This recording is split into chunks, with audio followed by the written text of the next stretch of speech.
ang pinapapatay ng Panginoon, yung mga Palestinyo, dahil sila'y magiging sakit ng tagiliran nila bandang huli. Nagiging tama yon dahil ngayon ang sakit ng Israel, mga Palestinyo. Kaya hindi kasalanan pumatay kung ang patay mo siguro'y masamang tao. Hindi po, mali yan, kapatid. Tignan mo, nagpapakahulugan ka. Alam mo, maliligaw ka, kapatid. Pag hindi ka nakinig sa akin, maliligaw ka. Yung Palestino ngayon, iba dun sa kaaway nila nung una. Iba naman yung Israel ngayon kaysa nung una. Yung Israel ngayon, hindi na sa Diyos yung bayan na yan, kapatid. Iba na ngayon ang Israel, iba-iba na nga relihiyon yan eh. Marami pa nga dyan, di naniniwala kay Kristo eh. Pinag-iisa mo eh. Huwag mong pag-isahin yung nababasa mo sa Biblia at saka yung ngayon.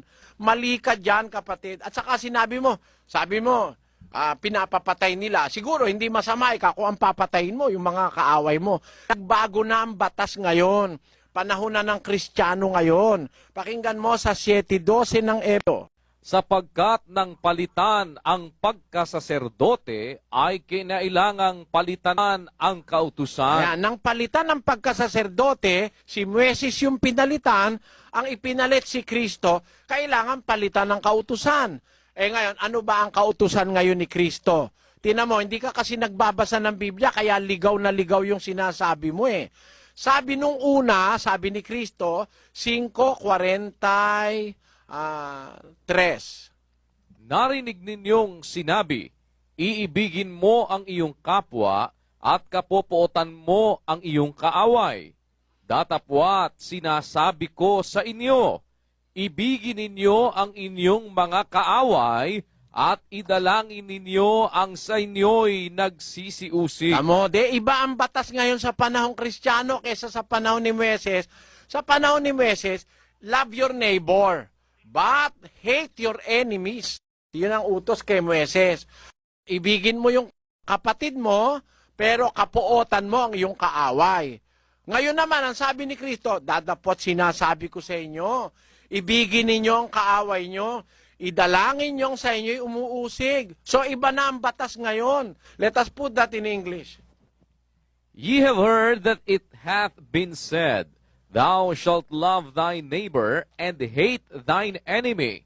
But I say unto you, love your enemies, bless them that curse you, do good to them that hate you, and pray for them which despitefully use you and persecute you. You see, you have to love your enemies. Kaya hindi na ngayon pwedeng pumatay, kapatid. Bawal ni Kristo ang pumatay. Pati nga kaaway, pinapaibig eh. Ang gagawin mo sa kaaway, pag nagutom, papakainin mo. Pakinggan mo sa Roma, ganito naman ang sinasabi sa 12:20. Kaya't kung ang iyong kaaway ay magutom, pakanin mo. Kung siya'y mauhaw, painumin mo. Kita mo, yan ang batas ngayon. If thine enemy hunger, feed him. If he thirst, give him drink. Tamo, yan ang batas oh. Kaya hindi ka na nga papatay ngayon eh. Bawal na pumatay. Huwag ka magpapakahulugan, kapatid. Napakarami mong ipapahamak. Hindi lang ang sarili mo, pati yung maniniwala sa'yo. Binabalak ko rin na sumanib sa inyo. Walang alinlangan.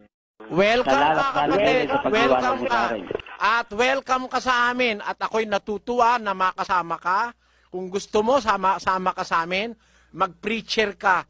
Kasi may mga preacher, hindi naman alam ang Biblia, nagpipreach na agad. Makakaligaw yon. Maraming mapapahamak pagka nakapagturo ka ng mali. Bawal kasi ng Diyos yung hindi tayo careful sa utos eh. Pakinggan mo sa unang Timoteo 4:16. Mag-ingat ka sa iyong sarili at sa iyong turo. Manatili ka sa mga bagay na ito, sapagkat sa paggawa nito ay ang iyo ring sarili ang ililigtas mo at pati ng mga nagsisipakinig sa iyo. Take heed unto thyself and unto thy doctrine. Continue in them, for in doing this thou shalt both save thyself and them that hear thee. Mag-iingat ka sa sarili, sa hinturo, at sa paggawa mo nito, sarili mo rin ang ililigtas mo, pati ng nakikinig sa iyo. Kaya ang anyaya ko sa iyo, kapatid, with two hands, wine-welcome kita. Kung gusto mo, mag-preacher ka at ang totoo lang ang ituro mo at maging dapat ka sana sa Diyos, kapatid. Kadeli, Magandang gabi. Magabi po. Tatanong ko lang, Brad Eli. Ano yung ba masasabi niyo doon sa pangyayari ngayon sa Israel? Yung bakit hindi matapos-tapos yung gera sa lugar na yun? Kasi nakasulat sa Biblia yun eh. Related ba sa Bible yun? Oo. Kasi ang Israel, isang bansang mahal ng Diyos. Pero may warning ang Diyos sa kanila. Pagka silang hindi magtatapat sa kanyang mga palatuntunan at sa kanyang mga kahatulan, hindi sila magkakaroon ng katahimikan. Tignan mo hanggang ngayon. Hindi ba matatapos yung Brad Eli? Hindi. Hanggang sa... Hindi nagtapat ang mga pagkaraan ni Kristo at mga apostol eh. Puro nagliko-liko na ang Israelita eh. Yung iba nga, hindi na Kristiyano ngayon, Muslim na eh. Yung iba naman Pentateuch believer pa ang tawag nila, hindi sila naniniwala sa bagong tipan. Hindi, di ba, Brad Eli, maraming mga relihiyon na nakakapangyari doon sa lugar na yun? Oo. Wala, hindi magkakasundo-sundo yung mga yun. Hindi. Hanggang maghukom, hindi magkakasundo-sundo. Hindi nila makikilala yung talagang totoo. Nasa Biblia yun eh. There will be a great religious war. Kasi meron akong narinig na isang na nagkomento na yung raw ay matatapos sa pamumuno raw ng isang tao. Ayan, naitanong ko sa iyo. Sabi nila yon. Pero hindi yun ang sabi ng Biblia. At I believe I believe that the Bible is better in information than human beings. Kasi isipin mo, kung yun ay matatapos, dapat matapos yung religious indifferences. Para to end the war, let us end religious indifferences. Yung napaniwalaan na nila, ayaw na naman nilang baguhin eh. Kawalan na nila. Oo, ganun ang sinasabi sa Biblia. Ikalawang Thessalonica 2. Pakinggan. Dahil dito'y ipinadadala sa kanila ng Diyos ang paggawa ng kamalian upang magsipaniwala sila sa kasinungalingan. Kita mo, may mga tao lang talagang kasinungalingan ang gusto. Naihaalis mo pa ba na? Nung piliin ng Diyos ang bansang Israel, sila ang pinakamaliit na bansa. Hindi naman kung mamili ang Diyos yung pinakamaganda, pinakamalaki, hindi ganon. Ang sabi po dun sa Deuteronomio 7:6, sapagkat ikaw ay isang banal na bayan sa Panginoon mong Diyos. Pinili ka ng Panginoon mong Diyos upang maging bayan sa kanyang sariling pag-aari. na higit sa lahat ng mga bayan na nasa ibabaw ng balat ng lupa. Hindi kayo inibig ng Panginoon, ni pinili kayo ng dahil sa kayo'y marami sa bilang, kaysa alinmang bayan, sapagkat kayo ang pinakamaliit sa lahat ng mga bayan.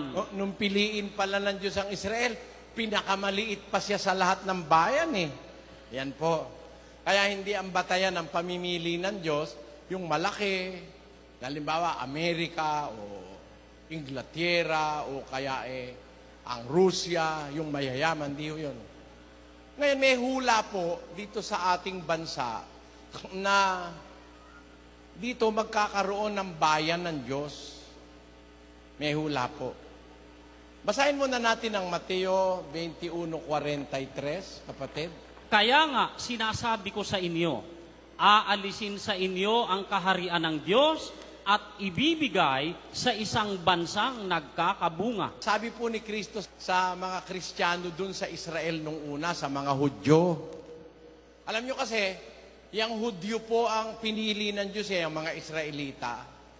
Pero nung bago siya pumanik sa langit, sinabi ni Kristo sa mga Hudyo, aalisin sa inyo ang kaharian ng Diyos.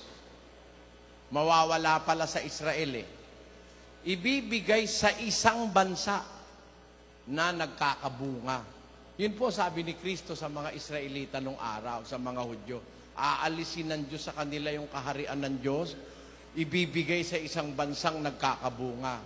Ngayon, ang isa pong bansa na po pwedeng tubuan o puntahan ng kaharian ng Diyos, ang isang bansa, yung sinasabi po sa Zacarias 8:7.